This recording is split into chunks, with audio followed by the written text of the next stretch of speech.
नमस्कार मित्रांनो, रामकृष्ण हरी.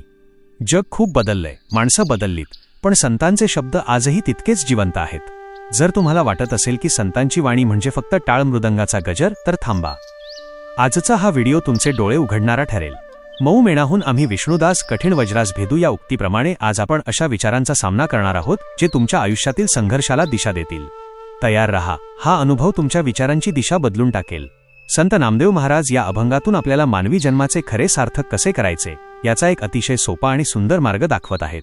हा नरदेह म्हणजेच आपला हा मानवी जन्म खूप मोठ्या भाग्याने आणि कष्टाने आपल्याला मिळाला आहे.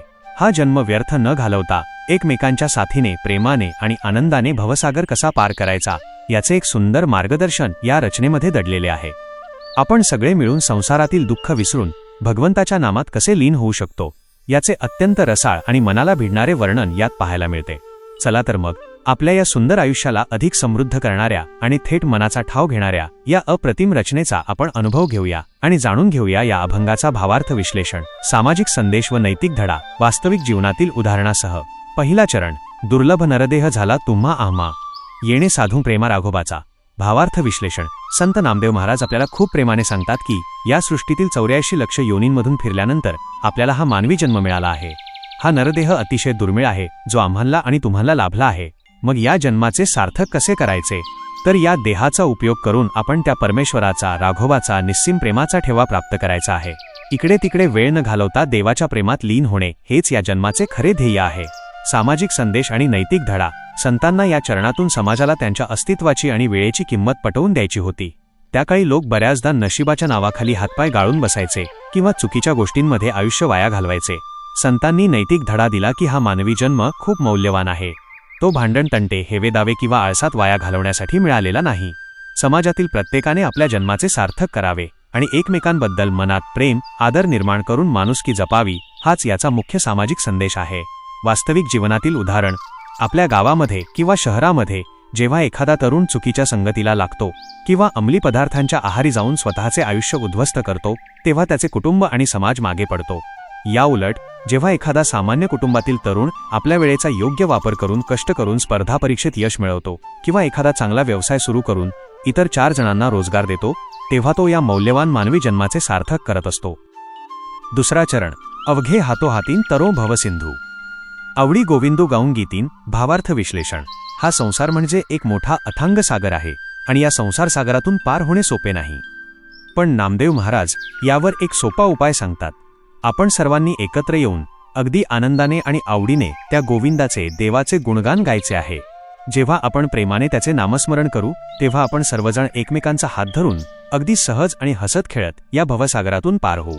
सामाजिक संदेश आणि नैतिक धडा. या चरणात संत नामदेव महाराज एकतेची आणि समतेची खूप मोठी शिकवण देतात. त्या काळच्या समाजात जातीभेद, उच्च नीचता आणि प्रचंड विषमता होती. संतांनी यावर प्रहार करत हा नैतिक धडा दिला की या जगातील संकटांचा सामना कोणा एकाला एकट्याने करायचा नाही. अवघे हातोहाती म्हणजेच आपण सर्वांनी एकमेकांचे हात पकडून खांद्याला खांदा लावून पुढे जायचे आहे. समाजात जेव्हा एकजूट असते तेव्हा कितीही मोठे संकट आले तरी समाज त्यातून सुखरूप बाहेर पडतो. वास्तविक जीवनातील उदाहरण. काही वर्षांपूर्वी जेव्हा आपल्याकडे कोरोना महामारीचे भीषण संकट आले होते किंवा जेव्हा कधी पूर परिस्थिती निर्माण होते, तेव्हा शासन किंवा कोणतीही एक व्यक्ती एकटी काही करू शकत नव्हती. अशा वेळी संपूर्ण समाज एकत्र आला. कोणी अन्नछत्र चालवले, कोणी औषधे पोहोचवली, तर कोणी रुग्णांना रुग्णालयात नेण्यासाठी मदत केली. जात, पात, धर्म बाजूला ठेवून जेव्हा लोकांनी एकमेकांना हातोहाती मदत केली तेव्हाच आपण त्या मोठ्या संकटाच्या महासागरातून सुखरूप बाहेर पडू शकलो. तिसरा चरण, हिताची या गोष्टी सांगू एकमेकांना, शोक मोह दू खा निरसू तेणे. भावार्थ विश्लेषण. आपण समाजात वावरताना एकमेकांशी काय बोलतो? बऱ्याचदा आपण निरर्थक गोष्टी बोलतो. पण महाराज म्हणतात की आपण एकत्र आल्यावर एकमेकांच्या हिताच्या, कल्याणाच्या आणि परमार्थाच्या गोष्टी बोलल्या पाहिजेत. जेव्हा आपण चांगल्या आणि देवाच्या गोष्टी करू तेव्हा आपल्या मनातील सर्व दुःख, शोक आणि चुकीचा मोह दूर पळून जाईल. मनाला एक वेगळीच शांतता लाभेल. सामाजिक संदेश आणि नैतिक धडा. संतांना त्या काळी समाजाला मानसिकदृष्ट्या खंबीर बनवायचे होते.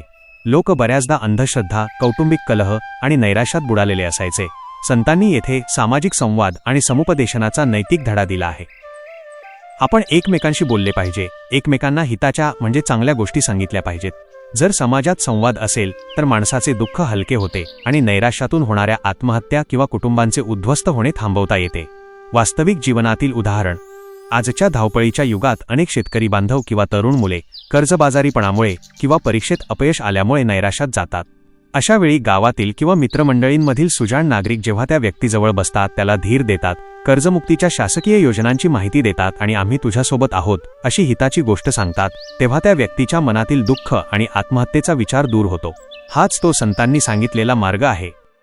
चौथा चरण, एकमेकांकरू सदा सावधान. नामी अनुस धान तुटो नेदू. भावार्थ विश्लेषण. माणूस हा कधीकधी संसाराच्या मायेत गुरफटून जातो आणि देवाला विसरतो. म्हणूनच आपण एकमेकांचे खरे मित्र बनून एकमेकांना नेहमी सावध केले पाहिजे. जेव्हा एखादा मित्र देवाच्या मार्गापासून दूर जाईल तेव्हा त्याला आठवण करून दिली पाहिजे. काहीही झाले तरी आपल्या मनातील देवाच्या नामाचे अनुसंधान म्हणजेच नामस्मरणाची साखळी कधीही तुटता कामा नये, याची काळजी आपण सर्वांनी मिळून घ्यायची आहे. सामाजिक संदेश आणि नैतिक धडा या चरणातून संतांनी समाजाला सतर्क राहण्याचा आणि एकमेकांचे रक्षक बनण्याचा नैतिक धडा दिला आहे. माणूस कधीकधी मोहाला बळी पडतो, चुकीच्या मार्गावर चालतो किंवा व्यसनांच्या आहारी जातो. अशा वेळी समाजाने केवळ बघ्याची भूमिका न घेता आपल्या माणसाला वेळेवर सावधान केले पाहिजे, म्हणजेच त्याला चुकीच्या मार्गापासून परावृत्त केले पाहिजे. प्रत्येकाने आपल्या चांगल्या मूल्यांवर, कर्तव्यावर ठाम राहावे, हाच याचा सामाजिक संदेश आहे. वास्तविक जीवनातील उदाहरण. आजकाल सोशल मीडिया किंवा मोबाईलवर सायबर गुन्हेगार लोकांना फोन करून बँक खात्याची माहिती मागतात आणि फसवणूक करतात. अशा वेळी घरातील सुशिक्षित मुले आपल्या अडाणी पालकांना किंवा शेजाऱ्यांना असा कोणताही OTP कोणाला सांगू नका असे म्हणून सावधान करतात. किंवा गावात एखादी व्यक्ती चुकीच्या व्यक्तीच्या नादाला लागून जमीन विकायला निघाली असेल तर गावातील प्रतिष्ठित लोक त्याला वेळीच सावध करतात आणि त्याचे नुकसान होण्यापासून वाचवतात. पाचवा चरण, घेऊ सर्व भावे रामनाम दीक्षा. विश्वासेन सकळिकान ह्यांची सांगो. भावार्थ विश्लेषण. नामदेव महाराज आपल्याला सांगतात की आपण पूर्ण श्रद्धेने आणि अंतःकरणापासून रामनामाची दीक्षा घेतली पाहिजे. नामस्मरण हाच आपला श्वास बनला पाहिजे आणि हा जो नामाचा आनंद आहे हा फक्त स्वतःपुरता मर्यादित न ठेवता पूर्ण विश्वासाने आणि खात्रीने जगातील इतर सर्व लोकांनाही सांगितला पाहिजे की नामस्मरणाशिवाय जगात दुसरे कोणते सुख नाही. सामाजिक संदेश आणि नैतिक धडा. संतांना समाजात नैतिक मूल्यांची आणि विश्वासाची पायाभरणी करायची होती. रामनाम दीक्षा घेणे म्हणजे केवळ जप करणे नव्हे, तर प्रभू रामचंद्रांचे गुण जसे की सत्यवचनी असणे, एकनिष्ठ राहणे आणि प्रजेची काळजी घेणे हे गुण स्वतःमध्ये रुजवणे. संतांनी समाजाला धडा दिला की आपण जे चांगले वागतो त्यावर आपला पूर्ण विश्वास हवा आणि तोच विश्वास आपण समाजातील शेवटच्या घटकापर्यंत पोहोचवला पाहिजे, जेणेकरून समाजात नैतिकतेचे वातावरण तयार होईल. वास्तविक जीवनातील उदाहरण. आपल्या समाजात जेव्हा एखादा प्रामाणिक शिक्षक किंवा समाजसेवक कोणत्याही अपेक्षेशिवाय गरीब मुलांच्या शिक्षणासाठी स्वतःला वाहून घेतो, तेव्हा त्याचे काम पाहून आजूबाजूचे लोकही प्रेरित होतात. तो शिक्षक आपल्या आचरणातून प्रामाणिकपणाची दीक्षा लोकांना देत असतो. त्याचा हाच विश्वास पाहून इतर लोकही त्या कार्यात मदत करायला पुढे येतात आणि हळूहळू संपूर्ण गावाचा कायापालट होतो. सहावा चरण, नामा म्हणे शरण रिघो पंढरीनाथा. नुपेक्षी सर्वथा दीनबंधू. भावार्थ विश्लेषण.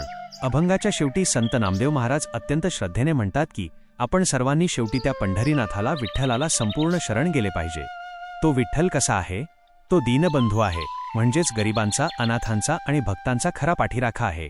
जो कोणी त्याला मनापासून शरण जातो त्याचा तो कधीही त्याग करत नाही, त्याची कधीही उपेक्षा करत नाही.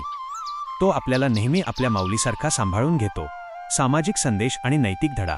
या शेवटच्या चरणात संत नामदेव महाराज समाजातील सर्वात दुर्बल, गरीब आणि वंचित घटकांना न्याय मिळवून देण्याचा संदेश देतात. देवाला दीनबंधू म्हटले आहे, म्हणजेच जो गरिबांचा, अनाथांचा भाऊ आहे. संतांचा त्या काळच्या व्यवस्थेला हा नैतिक धडा होता की समाजाने गरिबांची, अगतिक लोकांची उपेक्षा करू नये. जो समाज आपल्यातील दुर्बल घटकांचे रक्षण करतो आणि त्यांना आधार देतो, तिथेच खऱ्या अर्थाने देवत्वाचा वास असतो. वास्तविक जीवनातील उदाहरण. समाजात अनेक अनाथ मुले, वृद्ध माता, भगिनी किंवा दिव्यांग व्यक्ती असतात, ज्यांना स्वतःचे पोट भरण्याचीही सोय नसते. अशा वेळी जेव्हा काही तरुण एकत्र येऊन अनाथ आश्रम सुरू करतात, वृद्धाश्रम चालवतात किंवा या गरजू लोकांना मोफत अन्न आणि वैद्यकीय मदत पुरवतात, तेव्हा ते समाजसेवक म्हणजेच त्या दीनांचे बंधू बनून काम करत असतात. अशा संस्था आणि व्यक्तींच्या माध्यमातूनच गरिबांची उपेक्षा थांबते आणि समाजाचा समतोल राखला जातो.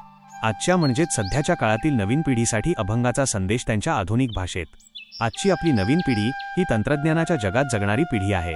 त्यांच्या भाषेत सांगायचे तर हा अभंग म्हणजे तुमच्या आयुष्यासाठी एक उत्तम लाईफ हॅक आहे. आजची पिढी सोशल मीडियावर खूप ॲक्टिव्ह असते. तिथे हजारो मित्र असतात, पण तरीही तरुण मनामध्ये एकटेपणाची भावना असते. छोट्या छोट्या गोष्टींमुळे डिप्रेशन येणे, करिअरचा ताण येणे किंवा अपयशाने खचून जाणे हे आज सर्रास पाहायला मिळते. या नवीन पिढीला हा अभंग त्यांच्या स्टाईलमध्ये असा सांगता येईल की आपल्या मित्रांचा एक असा ग्रुप तयार करा जो खऱ्या अर्थाने पाठीशी उभा राहील.